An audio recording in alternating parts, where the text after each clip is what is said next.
الحمد لله وكفى وسلام على عباده الذين اصطفى أما بعد فأعوذ بالله من الشيطان الرجيم بسم الله الرحمن الرحيم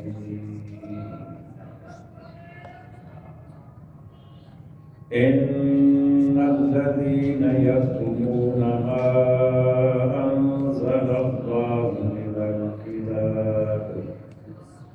من الكتاب ويشترون به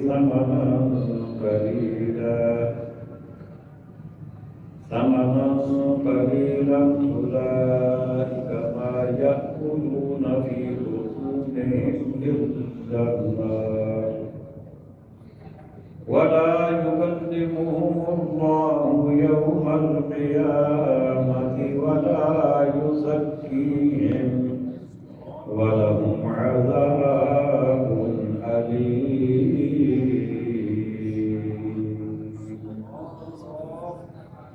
صدق الله مولانا العظيم ملکر پڑھیے صلی اللہ علیہ یا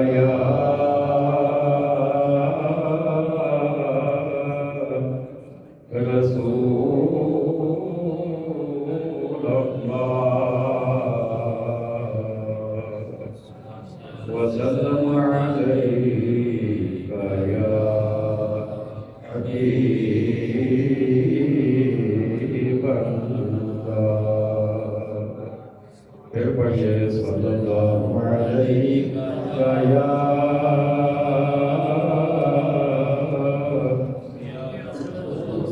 رسول اللہ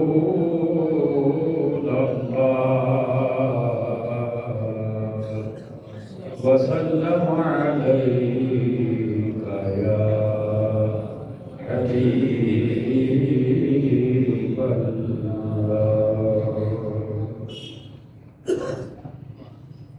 واجب صدر عظیم سامعین محتشم حاضرین مکرم عشاقان مصطفیٰ کریم علیہ السلام جان نثاران صحابہ کرام محبان اہل بیت عظام اور عقیدت مندان اولیاء کرام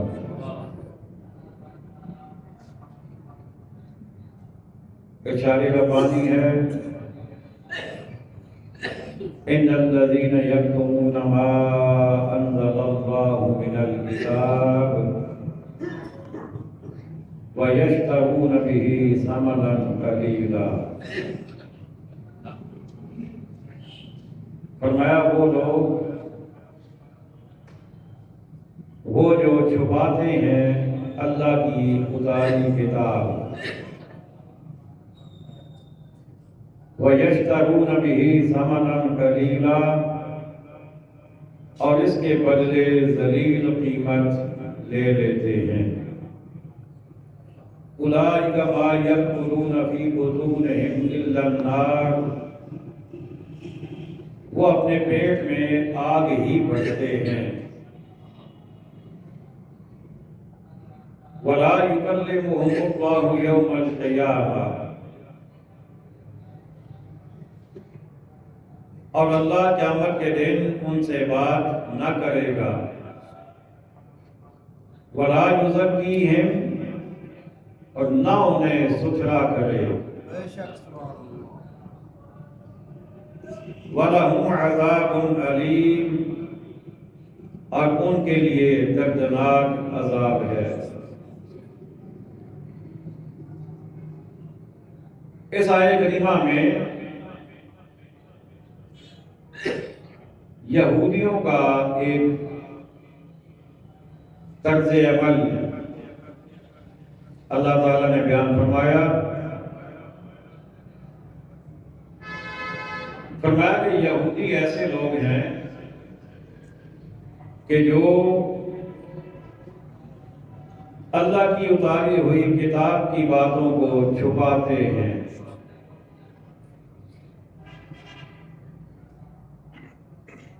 اس سے مراد یہ ہے کہ آسمانی کتابوں میں اللہ تعالیٰ نے اپنے پیارے محبوب دانائے غیوب ستار العیوب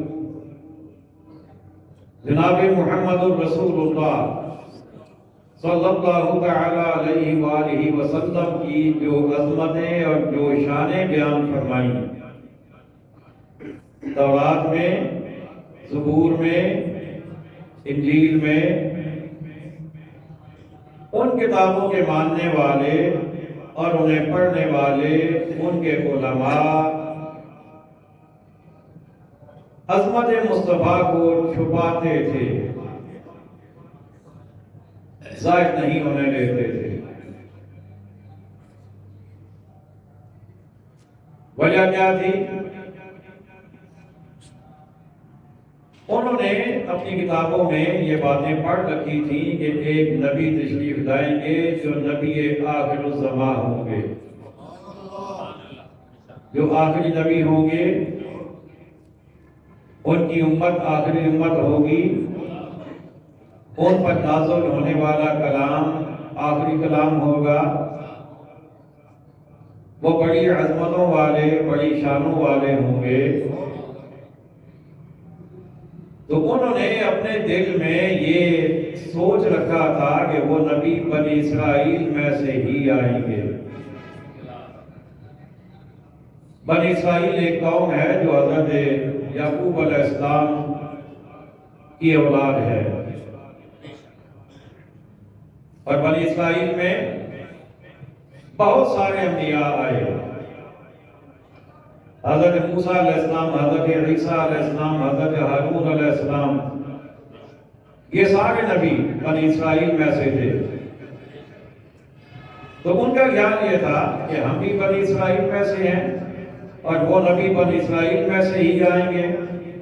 تو اپنے طور پر وہ یہ سوچے بیٹھے تھے کچھ بندے ان میں سے کہ ہو سکتا ہے وہ میں ہو جاؤں، مجھے ہی اللہ کہہ دے کہ تم نبی ہے۔ تو اس خیال میں وہ اس نبی کی شانیں بڑی کھل کر بیان کرتے تھے ان کے آنے سے پہلے، اور جب ان کا کسی غیر قوم سے مقابلہ ہو جاتا میدان جنگ میں تو اس نبی کا واسطہ دے کر اللہ سے فتح مانگتے تھے تو اللہ انہیں فتح بھی عطا فرما دیتا۔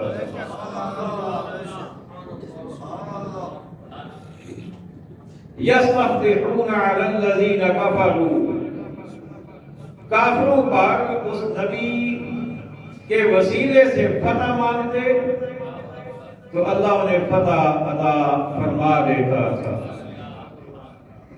یہ بیان قرآن کا ہے، کیا میں نے کہا؟ قرآن کا بیان ہے، یہ قرآن کا بیان ہے۔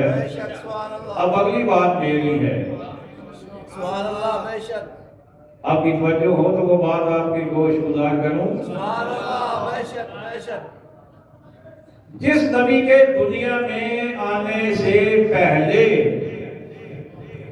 اس نبی کا وسیلہ دے کر کافروں پر فتح مانگی جائے تو اللہ فتح عطا فرما دیتا تھا، تو اس نبی کے دنیا میں آ جانے کے بعد، فتح فرما جانے کے بعد آج بھی اگر اہل ایمان اس نبی کے وسیلے سے اللہ سے کچھ مانگیں گے تو اللہ ضرور عطا فرمائے گا۔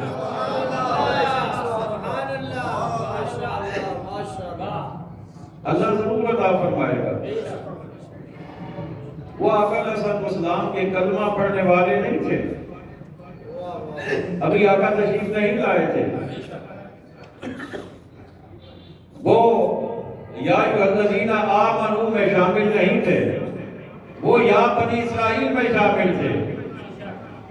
یا بنی اسرائیل والے اگر میرے آقا کا وسیلہ دیں آپ کی ولادت سے بھی پہلے تو اللہ انہیں معلوم نہیں کرتا، تو ایمان والا اگر اپنے نبی کا وسیلہ دے تو اللہ کیوں قبول نہیں کرے گا؟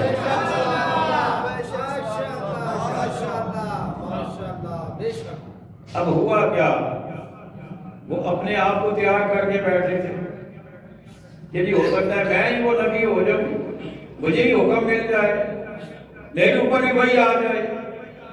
لیکن جب آقا علیہ السلام تشریف لے آئے اور بنی اسرائیل میں سے نہیں آئے، بے شک سبحان اللہ بے شک، تو اب انہوں نے یہ سوچا کہ ہم تو دکانداری بنائے بیٹھے ہیں نا، لوگ ہمارے پاس آتے ہیں، ہماری بات سنتے ہیں، ہمیں نذرانے دیتے ہیں، ہمیں وڈیرا سمجھتے ہیں۔ اب اگر ہم نے کہہ دیا کہ یہ سچے نبی ہیں تو لوگ تو ان کی طرف چل پڑیں گے نا، بے شک سبحان ہمارے ہاتھ کس نے چومنے ہیں اور ہماری پیر کس نے کرنی ہے، ہمیں نذرانے تو کوئی نہیں دے گا۔ تو اب انہوں نے کیا کیا، آقا علیہ السلام کی وہ شانیں جو پہلے وہ خود بیان کرتے تھے، اب انہوں نے ان کو چھپانا شروع کر دیا۔ تو اس بات کو اللہ نے یہاں پر بیان فرمایا ان الذین یکتمون، وہ جو چھپاتے ہیں۔ اب چھپانے کے مختلف طریقے تھے، ایک تو یہ کہ جو اصل آیات تھیں تو توراۃ زبور انجیل وغیرہ کی، وہ لوگوں کے سامنے لاتے ہی نہیں تھے۔ ہر گھر میں تو توراۃ زبور وغیرہ نہیں تھی، انجیل نہیں تھی، جیسے قرآن ہمارے ہر گھر میں موجود ہے، بے شک سبحان ان میں تو ہر گھر میں نہیں تھے اور ہر کوئی پڑھ بھی نہیں سکتا تھا۔ تو اس لیے وہ اپنے علماء کے پاس جاتے اور کہتے جی ایک ہستی ہیں جن کا نام محمد ہے، وہ کہتے ہیں میں اللہ کا نبی ہوں، تو آپ اس بارے میں کیا کہتے ہیں؟ وہ کہتے ہیں کوئی نہیں، استغفر اللہ، وہ سچے نبی نہیں ہیں۔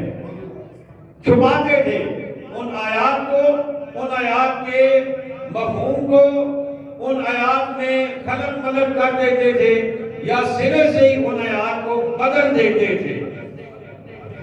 اور آپ نے فرمایا ان الذین یکتمون ما انزل اللہ من الکتاب، وہ جو چھپاتے ہیں اللہ کی اتاری کتاب۔ اچھا پھر اور کیا کرتے ہیں؟ وَيَشْتَرُونَ بِهِ ثَمَنًا قَلِيلًا، اور اس کے بدلے ذلیل قیمت لے لیتے ہیں، یعنی حق بات کو چھپا دیتے ہیں اور سچ بات کو چھپا دیتے ہیں، اس کی جگہ خود کوئی بات لکھ کر پیسے لے کر لکھ کر کہتے ہیں یہ لکھا ہوا ہے۔ توراۃ میں اور زبور میں، توراۃ اور انجیل میں خود اپنے ہاتھ سے لکھ دیتے اور کہتے ہیں کہ یہ اللہ کی طرف سے نازل ہوا ہے، اور اس کے بدلے پیسے لیتے۔ تو اللہ نے فرمایا یہ اس کے بدلے ذلیل قیمت لیتے ہیں۔ ذلیل یہ اعلیٰ حضرت کا ترجمہ ہے، کسی اور نے یہاں یہ لفظ استعمال نہیں کیا، بے شک سبحان اللہ بے شک، یہ اعلیٰ حضرت نے ہی استعمال کیا ہے۔ باقی کسی سے کہیں گے وہ کہے گا یہاں ذلیل کس چیز کا ترجمہ ہے؟ بھائی یہاں لفظ ہی کوئی نہیں ہے ذلیل کا، لیکن اعلیٰ حضرت نے ترجمہ کر دیا اس لیے کہ جو اللہ کے کلام کو بدلنے پر جو قیمت ملے گی وہ ذلیل نہیں تو اور کیا ہے؟ بے شک سبحان اللہ بے شک، اسے ذلت ہی ملے گی، عزت تو نہیں مل سکتی۔ بے شک سبحان اللہ، اللہ اکبر، ذلیل تھوڑی حقیر قیمت لیتے ہیں۔ اب ان کا انجام کیا ہوگا؟ فرمایا اولئک ما یأکلون فی بطونہم الا النار، فرمایا وہ اپنے پیٹ میں آگ ہی بھرتے ہیں۔ یعنی وہ جو مال لیتے ہیں نا ان سے، قیامت کے دن وہ مال آگ بنا کر ان پر مسلط کر دیا جائے گا۔ یا دوسرا معنی اس کا یہ ہے کہ وہ چونکہ حرام ہے اور حرام مال جب پیٹ میں جائے گا تو وہ جہنم کی آگ ہی کا مستحق بنا دے گا، بے شک سبحان اللہ بے شک، تمہیں جہنم کی آگ میں ڈال دے گا۔ اچھا یہ تو ان کی دنیاوی کیفیت بیان کی گئی کہ وہ اپنے پیٹوں میں آگ بھر رہے ہیں۔ قیامت کے دن ان کے ساتھ کیا معاملہ ہوگا؟ آپ نے تین ان کی وعیدیں بیان فرمائی ہیں ان کے حق میں، تین عذاب بیان فرمائی ہیں۔ فرمایا وَلَا يُكَلِّمُهُمُ اللَّهُ يَوْمَ الْقِيَامَةِ، اللہ قیامت کے دن ان سے بات نہ کرے گا۔ بے شک سبحان اللہ بے شک، پتہ چلا جو رسول اللہ کی عظمتیں چھپائے اللہ اس سے بات نہیں کرے گا، بے نہیں شک کرے گا۔ بے شک سبحان اللہ، وہ بے شک کلمہ گو کیوں نہ ہو، اگر کلمہ پڑھ کر بھی نبی کی عظمتوں کو چھپاتا ہے تو اللہ قیامت کے دن اس سے بات نہیں کرے گا، بے شک نہیں کرے گا۔ وَلَا يُزَكِّيهِمْ، اور نہ انہیں ستھرا کرے۔ بے شک سبحان اللہ اب بار بار مجھے اعلیٰ حضرت کا نام لینا پڑتا ہے کیونکہ اعلیٰ حضرت نے قرآن کے ترجمے میں یقین کریں وہ کمال کیے ہیں اللہ کے فضل سے جو کسی اور کے غیر و گمان میں بھی نہیں بے آئے۔ شک سبحان اللہ بے شک سبحان اللہ یہ اعلیٰ حضرت اللہ نے وہ فہم وہ فراست عطا فرمائی ہے۔ یکلمو یہ بھی مضارع کا صیغہ ہے، یزکی یہ بھی مضارع کا صیغہ ہے، سبحان اللہ بے شک اور مضارع جو ہے یہ دو زمانوں پر دلالت کرتا ہے، زمانہ حال اور زمانہ مستقبل، یعنی اس میں دو معنی پائے جاتے ہیں۔ یکلمو کے دو معنی ہیں، ایک یہ کہ کلام کرتا ہے اور دوسرا کلام کرے گا، دو معنی پائے جاتے ہیں، لیکن یہاں اللہ حضرت نے صرف ایک معنی کیا ہے مستقبل کے حوالے سے کہ اللہ قیامت کے دن ان سے بات نہ کرے گا۔ اللہ حضرت نے حال کو چھوڑ دیا، حالانکہ مضارع میں دونوں معنی ہوتے ہیں، لیکن اللہ حضرت نے حال کو چھوڑ دیا، مستقبل کی بات کی، اس لیے کہ یہ معاملہ ہونا ہی قیامت کو ہے۔ بے شک سبحان اللہ دنیا میں یہ معاملہ ہو نہیں رہا، حال میں یہ معاملہ ہو نہیں رہا، ہونا ہی مستقبل میں ہے، تو آدھا حضرت نے ترجمہ کر دیا اللہ قیامت کے دن ان سے بات نہ کرے گا۔ کیونکہ آگئی قیامت آ گئی تو قیامت آئے گی نہیں، یہ معاملہ پیش ہوگا، لہذا مضارع کا ترجمہ آدھا حضرت نے مستقبل کے حوالے سے کر دیا، لیکن آگے ولا یزکیہم اس کا ترجمہ آدھا حضرت نے مضارع کیا ہے۔ اردو کا فعل مضارع جس میں دونوں معنی پائے جاتے ہیں، آپ نے ترجمہ کیا نہ انہیں ستھرا کرے، مطلب یہ ہے کہ نہ اللہ انہیں اب ستھرا کرتا ہے نہ قیامت میں کرے گا۔ بے شک سبحان اللہ بے شک یہاں حضرت نے ترجمہ مضارع کے اعتبار سے کیا، فرمایا کہ نہ اللہ انہیں اب ستھرا کرتا ہے جو رسول اللہ کی شانیں چھپائے، اور نہ قیامت کے دن اللہ انہیں ستھرا کرے گا، اور جو ستھرا نہ ہو وہ جنت کا حقدار نہیں ہوتا بے شک نہیں ہو سکتا۔ بے شک سبحان اللہ بے شک جنت میں وہی رہے گا جو ستھرا ہوگا۔ بے شک سبحان اللہ بے شک وَلَهُمْ عَذَابٌ عَلِيمٌ اور ان کے لیے دردناک عذاب ہے۔ مفتی احمد یار خان صاحب نعیمی علیہ رحمہ آپ فرماتے ہیں کہ تین ان کے عذاب بیان ہوئے کہ اللہ ان سے بات بھی نہیں کرے گا، انہیں ستھرا بھی وہ نہیں کرتا اور نہ کرے گا، اور ان کے لیے دردناک عذاب ہے۔ آپ فرماتے ہیں اہل ایمان کے لیے ان میں سے کوئی عذاب نہیں ہے۔ بے شک سبحان اللہ بے شک سبحان اللہ اللہ قیامت کے دن محبوب کے غلاموں سے بات بھی کرے گا بے شک سبحان اور اللہ انہیں اب ستھرا کرتا ہے، قیامت کو بھی کرے گا اور انہیں دردناک عذاب بھی نہیں دے گا نہیں دے گا۔ بے شک اللہ اکبر۔ اولئک الذین اشتروا الضلالۃ بالہدی وہ لوگ ہیں جنہوں نے ہدایت کے بدلے گمراہی مول لی۔ یہ انہی لوگوں کی بات ہے جو عظمت مصطفیٰ چھپانے والے ہیں کہ انہوں نے ہدایت کو چھوڑ کر گمراہی لے لی، حالانکہ ان کے پاس دونوں چانس تھے، آپشن تھا ان کے پاس کہ وہ ہدایت لے لیں یا گمراہی لے لیں، لیکن انہوں نے ہدایت چھوڑ کر گمراہی کو لے لیا۔ اچھا اب سوال یہ ہے، کوئی بندہ سوال کر سکتا ہے وہ تو عظمت مصطفیٰ کو چھپانے والے ہیں، کلمہ انہوں نے پڑھا نہیں ہے، قرآن کو انہوں نے مانا نہیں ہے، نبی صلی اللہ علیہ وسلم کا کلمہ انہوں نے پڑھا نہیں ہے، تو ان کے پاس ہدایت تھی کہاں کہ ہدایت کے بدلے انہوں نے گمراہی لے لی؟ ہدایت ان کے پاس تھی نہیں۔ تو اس کا جواب یہ ہے کہ روز میثاق اللہ نے جو ہدایت انہیں عطا فرمائی تھی سبحان اللہ بے شک وہ ہدایت ان کے پاس تھی، اگر وہ اس سے کام لیتے تو دنیا میں وہ اہل ایمان بن جاتے، بے شک سبحان اللہ بے شک لیکن انہوں نے اس ہدایت سے بھی کام نہ لیا اور انہوں نے اس کے بدلے میں گمراہی لے لی۔ والعذاب بالمغفرہ اور بخشش کے بدلے انہوں نے عذاب لے لیا، بخشش کو انہوں نے ریجیکٹ کر دیا اور اس کے بدلے میں انہوں نے عذاب لے لیا۔ فما اصبرهم علی النار تو کس درجہ انہیں آگ کی سہار ہے، یعنی وہ جانتے ہیں کہ ہم جو کر رہے ہیں غلط کر رہے ہیں، انہیں پتہ ہے اس محبوب کی شانوں کا، ان کی کتابوں میں موجود ہیں، وہ اس محبوب کی شانیں سمجھتے بھی ہیں، اس سے پہلے بیان بھی کرتے رہے ہیں، لیکن اب وہ جان بوجھ کر چھپا رہے ہیں تو وہ آگ پر کتنا ہی برداشت کا مظاہرہ کر رہے ہیں کہ جان بوجھ کر آگ کے قریب ہو رہے ہیں. تو یہ جملہ بطور طنز کہا گیا فما اصبرهم علی النار، تو کس درجہ انہیں آگ کی سہار ہے یعنی برداشت ہے. ذالک بان اللہ نزل الکتاب بالحق، یہ اس لیے کہ اللہ نے کتاب حق کے ساتھ اتاری. وَإِنَّ الَّذِينَ اخْتَلَفُوا فِي الْكِتَابِ، اور بے شک جو لوگ کتاب میں اختلاف ڈالنے لگے، لفی شقاق بعید، وہ ضرور پتلے سرے کے جھگڑالو ہیں، وہ جھگڑا کرنے والے ہیں. اگر اس کتاب سے مراد قرآن مجید ہے تو اختلاف سے مراد یہ ہوگا کہ انہوں نے قرآن کو مانا ہی نہیں، اختلاف سے مراد یہ ہوگا.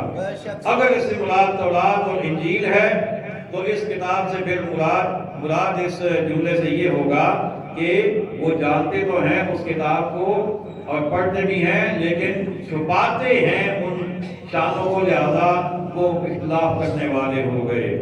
تو اس کا پھر انہیں انجام کیا ہوا؟ فرمایا پہلے درجے کے جھگڑالو ہیں، یہ انتہا درجے کے جھگڑالو ہیں. یہ معاملہ تو یہاں تک ہوا. اب اگلا جو مضمون ہے وہ اس سے تھوڑا مختلف ہے. فرمایا لیس البر ان تولوا وجوہکم قبل المشرق والمغرب. پچھلی آیت کے ساتھ بھی اس کا تعلق بن سکتا ہے. بہرحال یہاں سے تھوڑا سا آگے موضوع الگ سے بھی آپ اس کو سمجھ سکتے ہیں. لیس البر ان تولوا وجوہکم قبل المشرق والمغرب، کچھ اصل یہ نیکی نہیں کہ منہ مشرق یا مغرب کی طرف کرو. یہ بڑی قابل غور بات ہے. ہم یہ سمجھتے ہیں کہ جو بندہ مغرب کی طرف یعنی قبلہ کی طرف منہ کر کے نماز پڑھتا ہے وہ بندہ ٹھیک ہے. ہم کہتے ہیں وہ ٹھیک ہے. ہماری سوچ یہ ہے بھائی نمازی ہے، بھائی وہ اتنا بڑا، وہ پکا نمازی ہے بھائی. لیکن رب نے فرمایا کہ حق نمازی ٹھیک نہیں ہوتا. یہ نیکی ہی نہیں ہے منہ کرنا مشرق کی طرف یا مغرب کی طرف. اصل نیکی یہ نہیں ہے. اصل نیکی کیا ہے؟ اصل نیکی رب نے فرمایا وَلَٰكِنَّ الْبِرَّ مَنْ آمَنَ بِاللَّهِ وَالْيَوْمِ الْآخِرِ وَالْمَلَائِكَةِ وَالْكِتَابِ وَالنَّبِيِّينَ. اصل نیکی یہ کہ ایمان لائے اللہ اور قیامت اور فرشتوں اور کتاب اور پیغمبروں پر. اب مشرق یا مغرب کی طرف منہ کر لینا یہ ہے عبادت. یہ کیا ہے؟ مجھے بولیے. عبادت. اور اللہ کو ماننا، آخرت کو ماننا، فرشتوں کو ماننا، کتابوں کو ماننا، نبیوں کو ماننا، یہ ہیں عقائد. یہ کیا ہے؟ عقائد. تو اللہ یہ فرما رہا ہے کہ فقط عبادت پہ زور نہ رکھو، عبادت کا نمبر بعد میں ہے، پہلے عقیدے کا معاملہ کلیئر کرو. یہ رب کا قرآن ہے بھائی، مولوی کی بات نہیں ہے. بے شک بے شک. آپ مولویوں پہ ناراض ہوتے ہیں نا جی، مولوی ہر ویلے عقیدہ عقیدہ عقیدہ. عقیدہ بنیاد ہے، عقیدہ بیس ہے. اگر عقیدہ کسی کا ٹھیک نہیں وہ لاکھوں نمازیں پڑھے، بے شک بے شک، وہ کروڑوں سجدے کرے، رب کو وہ منظور نہیں ہے. پہلے عقیدہ ٹھیک. رب نے فرمایا وَلَٰكِنَّ الْبِرَّ مَنْ آمَنَ بِاللَّهِ وَالْيَوْمِ الْآخِرِ وَالْمَلَائِكَةِ وَالْكِتَابِ وَالنَّبِيِّينَ. اللہ کو مانے، قیامت کو مانے، فرشتوں کو مانے، کتابوں کو مانے، پیغمبروں کو مانے. عقیدہ اپنا ٹھیک رکھے. اگر عقیدہ ٹھیک ہوگا اس کے بعد عبادت کرے گا تو وہ عبادت قبول ہوگی، ورنہ کوئی عبادت قبول نہیں ہے. اب دیکھیں نا کسی اصول کے تحت، اب دیکھیں قادیانی وہ بھی تو قبلہ کی طرف منہ کر کے نماز پڑھتے ہیں نا، لیکن کیا ان کی عبادت قبول ہے؟ نہیں. اس لیے کہ ان کا عقیدہ ختم نبوت کے بعد میں ٹھیک نہیں ہے. عقیدہ ٹھیک نہیں ہوگا تو بندہ ایمان سے خارج، ایمان سے خارج تو کوئی عبادت قبول نہیں ہے. اور عقیدہ جو ہے یہ بھی ذہن میں رکھیے گا کہ ایک چیز بھی اگر خراب ہو نا باقی ساری ٹھیک ہو تو تب بھی بندہ ایمان سے باہر ہے۔ بے شک سبحان اللہ بے شک۔ اب کوئی بندہ یہ کہے نا کہ چلے جی باقی معاملات تو ان کے ٹھیک ہے نا، صرف ایک ختم نبوت کے معاملے میں ہی وہ تھوڑے دائیں بائیں ہو گئے ہیں نا، تو پھر بھی کلمہ تو پڑھتے ہیں، تو اس کلمے کی کوئی اہمیت، کوئی نماز کا انکار کرے تب بھی کافر، کوئی روزے کا انکار کرے تب بھی کافر، کوئی حج کا انکار کرے تب بھی کافر، کوئی زکات کا انکار کرے تب بھی کافر، کوئی ختم نبوت کا انکار کرے تب بھی چلے بولی ہو۔ جب ایمان ہی نہیں ہے تو کوئی عبادت قابل قبول نہیں ہے۔ اچھا یہ پہلی بات ہو گئی، عقیدہ پکا ہونا چاہیے، یہ اصل نیکی ہے۔ اچھا کیا اتنا کافی ہے؟ نہیں۔ وَآتَ الْمَالَ عَلَىٰ حُبِّهِ ذَوِي الْقُرْبَىٰ وَالْيَتَامَىٰ وَالْمَسَاكِينِ وَابْنَ السَّبِيلِ وَالسَّائِلِينَ وَفِي الرِّقَابِ۔ فرمایا پہلی چیز ہے عقیدہ ٹھیک ہونا، یہ اصل نیکی ہے۔ اس کے بعد اور اللہ کی محبت میں اپنا عزیز مال دے رشتہ داروں اور یتیموں اور مسکینوں اور راہگیر اور سائلوں کو اور گردنیں چھڑانے میں، یعنی مال خرچ کرنا یہ بھی نیکی ہے۔ مال خرچ کرنا بھی نیکی ہے۔ اچھا یہ زکوٰۃ نہیں ہے، میں یہ بھی آپ کو بتا دوں، یہ زکوٰۃ کی بات نہیں، وہ الگ اس کا حکم آگے آ رہا ہے۔ یہ زکوٰۃ کے علاوہ مال دینا ہے۔ آپ کے پڑوس میں، آپ کی گلی میں، آپ کے محلے میں کوئی یتیم ہے، کوئی مسکین ہے، کوئی بیوہ ہے، کوئی معذور ہے، کوئی مجبور ہے، تو اسے اپنا مال دے دینا، اس کی ضرورت پوری کر دینا، یہ اس کی بات ہو رہی ہے۔ الوسائلی اور مانگنے والوں کو، وفی الرقاب اور گردنیں چھڑانے میں، یعنی اگر کوئی کسی کا غلام ہے تو اسے غلامی سے آزاد کرا دینا، اگرچہ آج کا غلامی کا دور نہیں رہا لیکن یہ اس وقت تک تھا، تو لہٰذا یہ بھی چیز اس میں شامل ہو گئی۔ اچھا اب اس کے بعد دو چیزیں ہو گئیں، پہلی چیز عقیدہ ٹھیک ہونا چاہیے، دوسرا چیز مال خرچ کرنا چاہیے، یہ اصل نیکی ہے۔ اب تیسری چیز کیا؟ وَأَقَامَ الصَّلَاةَ وَآتَى الزَّكَاةَ، اور نماز قائم کرے اور زکات دے۔ بے شک سبحان اللہ بے شک۔ اب زکات، اب پہلے نماز کی بات آئی، نماز قائم کرے، یہ اصل نیکی ہے، یعنی پہلے عقیدہ ٹھیک کرے، اس کے بعد اپنا مال خرچ کرے، اس کے بعد نماز ادا کرے۔ اگر عقیدہ ٹھیک نہیں، اس کے بعد اگر کوئی چاہے مشرق کی جانب منہ کرے چاہے مغرب کی جانب منہ کرے، کوئی نیکی نہیں ہے۔ بے شک سبحان اللہ بے شک۔ عقیدہ پہلے درست کرنا ہے۔ وَأَقَامَ الصَّلَاةَ، اور نماز قائم کرے، وَآتَى الزَّكَاةَ، اور زکات بھی دے۔ زکات ہر صاحب نصاب پر فرض ہے، بے شک سبحان اللہ بے شک۔ ہر صاحب نصاب پر فرض ہے، اور اتنی زیادہ تو کوئی نہیں ہے، بتائیے آپ کو۔ بے شک سبحان اللہ۔ 100 روپے پہ 2.5 روپے، سبحان اللہ بے شک۔ 100 روپے پہ 2.5 روپے، 2.5 روپے، یعنی 2 پورے اور 1 آدھا روپیہ، زیادہ لگتی ہے کسی کو؟ نہیں بولیے تو صحیح۔ نہیں، لیکن اس کے باوجود کئی لوگ نہیں دیتے،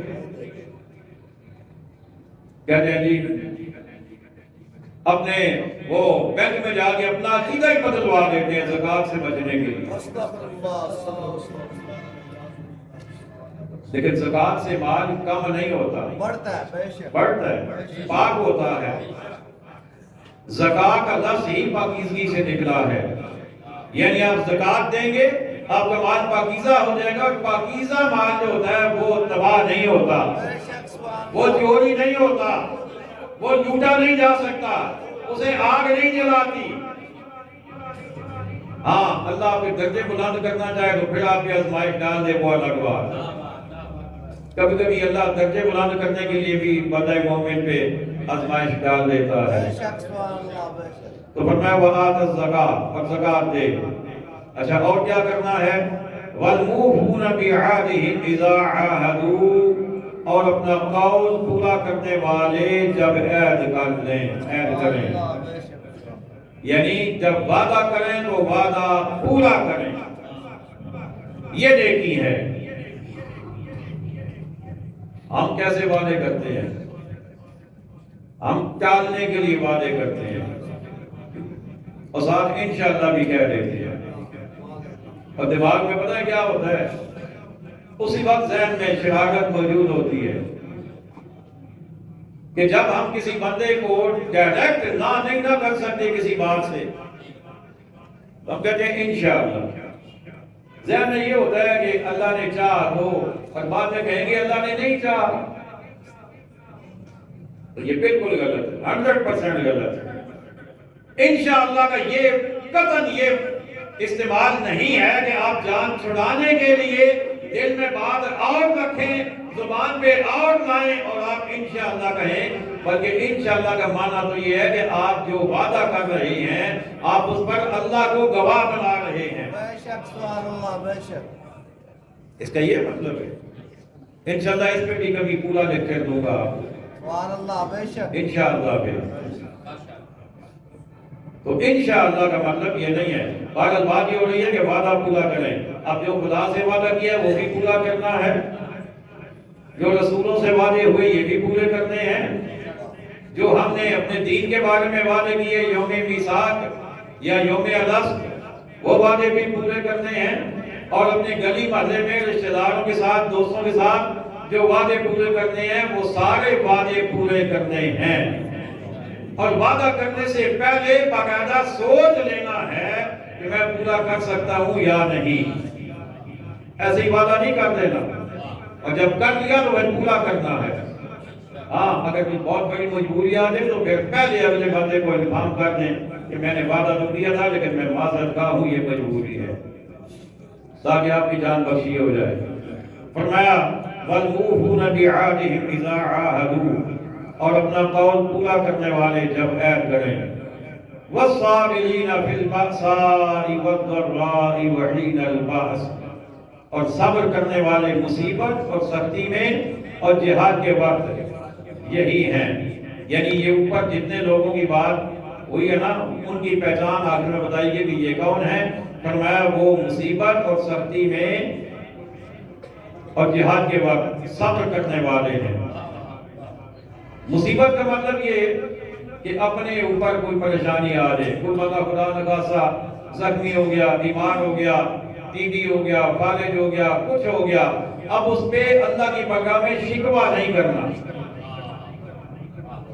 اب بہت سارے لوگ شکوہ بھی کر دیتے ہیں، اگر کوئی بندہ خدا نخواستہ معذور ہو جائے تو وہ کہتا ہے کہ میرے لیے شفا کوئی نہیں ہے، فلاں ٹھیک ہو گیا، فلاں ٹھیک ہو گیا، مجھے شفا نہیں مل رہی، باقی سارے ٹھیک ہے، یہ مصیبت میرے لیے ہی کیوں ہے؟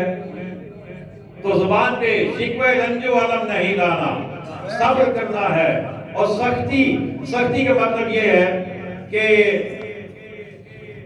معاشی تنگی آ گئی، کوئی اور پریشانی آ گئی تو اس پہ بھی صبر کرنا ہے۔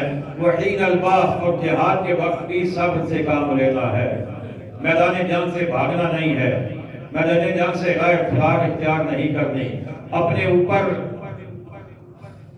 دشمنان اسلام کے حملوں کو برداشت کرنا ہے لیکن وہاں سے پیٹھ نہیں دکھانی۔ اولئک الذین صدقوا، یہی ہیں جنہوں نے اپنی بات سچی کی، یہی ہیں۔ کون؟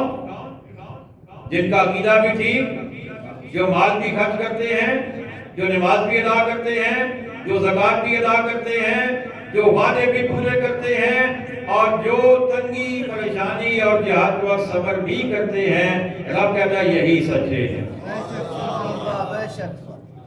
وَأُولَٰئِكَ هُمُ الْمُتَّقُونَ، اور یہی پرہیزگار ہیں۔